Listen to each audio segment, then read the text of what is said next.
এত বড় সাইজের ইলিশ মাছ আমি তো তোলাই করতে পারছিলাম না, বারবারই হাত থেকে পড়ে যাচ্ছিল। তো এই মাছটা আমি কিভাবে রান্না করেছি সেটাই আপনাদের সাথে শেয়ার করব। আসসালামু আলাইকুম, সবাই কেমন আছেন? আলহামদুলিল্লাহ ভালো আছি, সুস্থ আছি। তো এই মাছগুলো যেদিন আমার বাসায় এসেছিল সেই দিন ভিডিও করে আমি আপলোড করেছিলাম, ছোট্ট একটা ভিডিও, আপনারা অনেকেই দেখেছেন। এই যে ইলিশ মাছগুলো দেখছেন, এই মাছটা আমাদের বাড়ি থেকে পাঠিয়েছে। আমি বরিশালের মেয়ে, একটা সময় ছিল আমার জামাই ইলিশ মাছ খেতেই চাইতো না, আর এখন তার ইলিশ মাছই প্রিয়। অনেকদিন ধরেই বলছিল এত বড় সাইজের ইলিশ মাছ খাবে, সেই জন্যই এই মাছগুলো পাঠিয়েছে। আর মাছগুলো কিন্তু বেশ বড়, দেখেন আমি হাত দিয়ে মেপে দেখাচ্ছিলাম, আমার 10 আঙ্গুল হয়েও মাছটা আরো বড়, মানে পেটটা অনেক চড়া। কিন্তু এই ইলিশ মাছের পেটে কিন্তু অত বেশি ডিম নেই। আমাদের ভোলার ইলিশগুলো কিন্তু এরকমই হয়। ইলিশ মাছ কিনতে গেলে সব সময় চড়া মাছটাই কিনবেন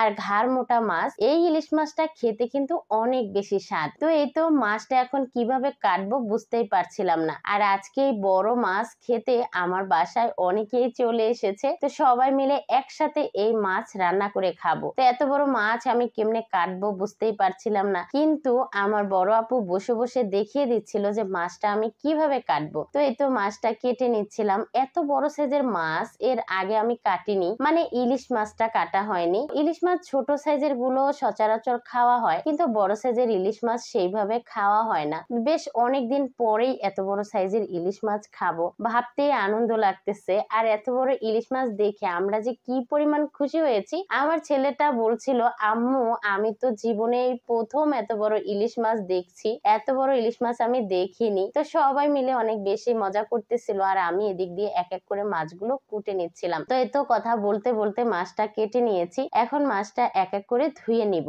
আমি এখানে দুইটা মাছই কেটে নিয়েছি। আমার আজকে রান্না করতে যা লাগবে সেগুলো রেখে বাকিগুলো ফ্রিজে রেখে দিব। আর ইলিশ মাছটা আমার কাছে এমনিতে যদি রেখে দিই তাহলে মনে হয় যে একটু নরম হয়ে যাবে, সেই জন্য আমি কুটে ধুয়ে তারপরে সুন্দর করে রাখছি। কেননা অনেক দূর থেকে মাছটা নিয়ে আসছে, লঞ্চের ফ্রিজে করে নিয়ে আসছে অবশ্য। তো এই তো এখন মাছ রান্না করতে চলে আসলাম। আর আজকে এই মাছটা আমি আমার বড় আপুকে দিয়ে রান্না করাবো, কেননা আমার রান্নার থেকেও আমার বড় আপুর রান্না অনেক বেশি মজার হয়। আর এখন আপু মাছে হলুদ লবণ মাখিয়ে নিয়েছে, এখন এক এক করে মাছগুলো ভেজে নিবে। আমি এখন এখানে সরিষাটা বেটে নিব। তো এই তো আমি এখন পেঁয়াজ, তারপরে একটুখানি জিরা আর হচ্ছে বেশ অনেকখানি সরিষা নিয়ে নিয়েছি। এখন এগুলোকে একদম মেশ করে বেটে নিব। আর এইভাবে পাটায় বেটে যে এই মশলাটা দেওয়া হয় সেই তরকারিটা খেতে কিন্তু বেশি ভালো লাগে। তো এই তো এদিক দিয়ে এক এক করে মাছগুলো ভাজা হয়ে গেছে, নামিয়ে নিয়েছে। এখন যে মাছ ভাজার তেলটা ছিল সেটা অন্য একটা কড়াইতে দিয়ে দিয়েছে। এখন এখানে সেই বেটে রাখা